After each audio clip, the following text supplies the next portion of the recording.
A phone conference. Wikileaks has been assisting Snowden's getaway. They're holding a phone conference that we're going to listen in on. Mr. Snowden has submitted an asylum application to Ecuador and possibly to other countries. The Ecuadorian Foreign Minister, Latino, has said that the asylum application is being carefully considered. Mr. Snowden requested that Wikileaks use its legal expertise and experience to secure his safety. The current status of Mr. Snowden and Ms. Harrison both are healthy and safe. They're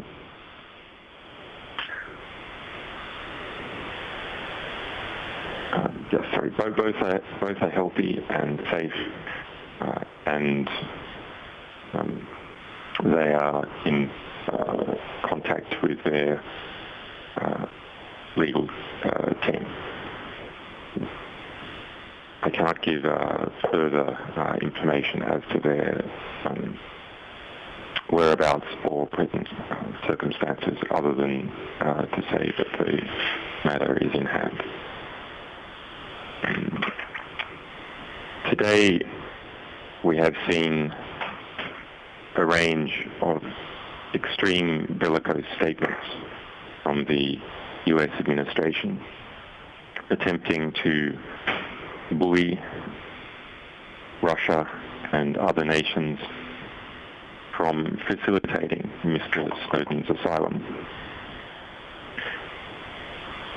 Every person has the right to seek and receive political asylum. Those rights are enshrined in the United Nations Agreement, of which the United States is a party.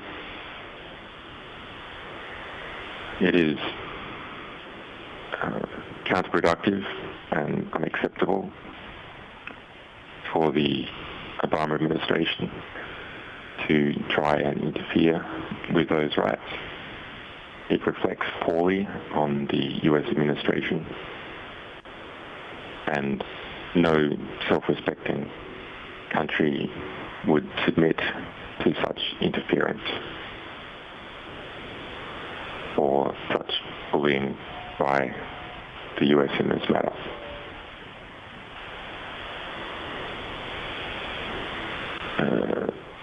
This morning, the US Secretary of State called Edward Snowden traitor. However, this morning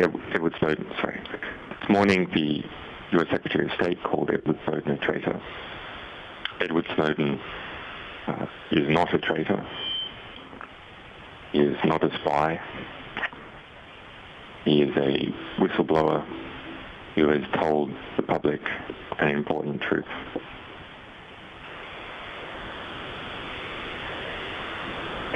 The US Secretary of State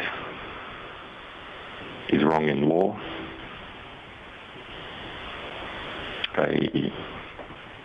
In law, a traitor must adhere to US enemies, and there is also a requirement that the conduct is in congressionally approved wartime. Neither of these feature here. The US administration was not given a mandate. Sorry, let me repeat that. The Obama administration was not given a mandate by the people of the United States to hack and spy upon the entire world, to breach the US Constitution and the laws of other nations in the manner that it has. To now attempt to violate international asylum law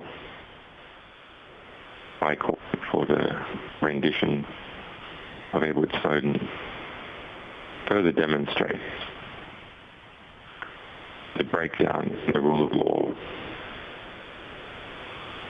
by the Obama administration, which has sadly become familiar to so many.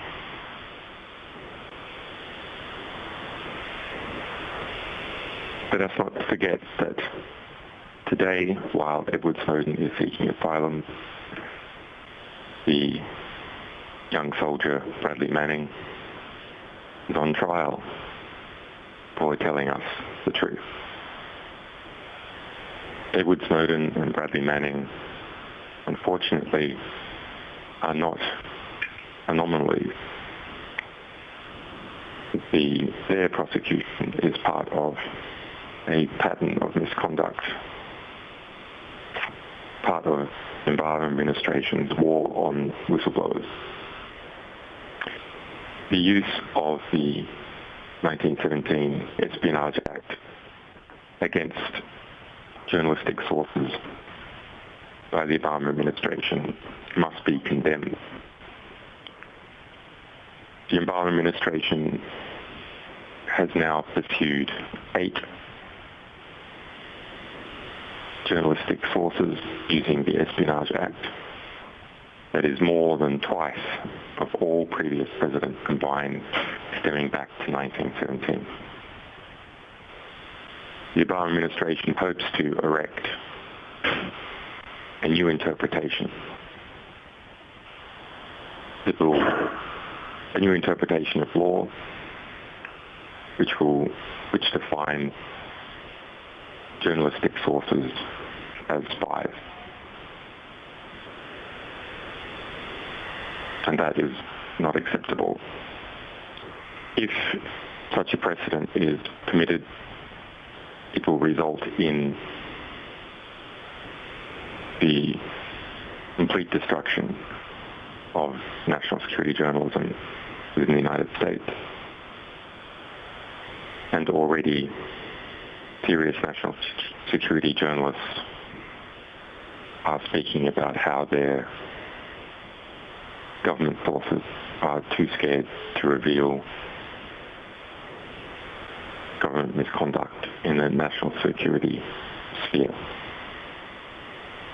That's an extremely serious matter. At the same time as the national security sector of the United States is increasing its share of the US tax burden, and at the same time where unprecedented levels of criminality and abuse are being uncovered, it seeks to weaken the press, which is the only effective mechanism of bringing it to account. In the Obama administration's attempt to crush these young whistleblowers with espionage charges, the US government is taking on a generation. A young generation of people who find the mass violation of the rights of privacy and open process unacceptable. In taking on a generation, the Obama administration can only lose. Pursuing Edward Snowden and pursuing Bradley Manning is not the way to fix the weaknesses of law and process in the United States.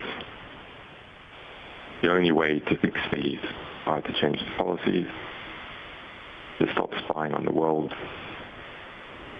to eradicate secret law, to cease indefinite detention without trial, to stop the Obama administration's assassination program, to stop invading other countries and sending young Americans off to kill and be killed.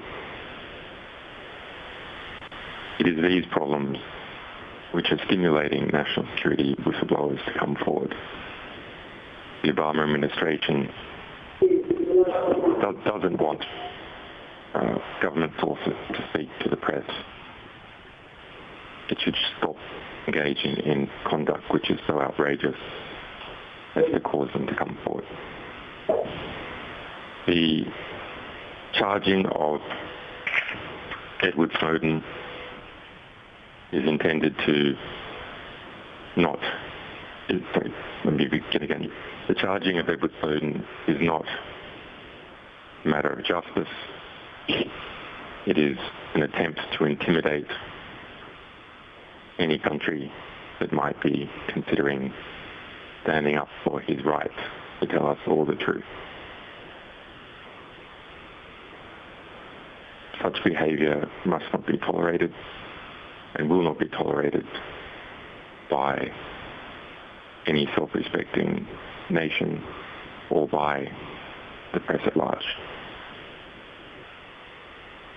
Everyone should tell their governments to step forward, and as this Mr Snowden in his asylum, and the press also has an obligation to do so. That's it from me.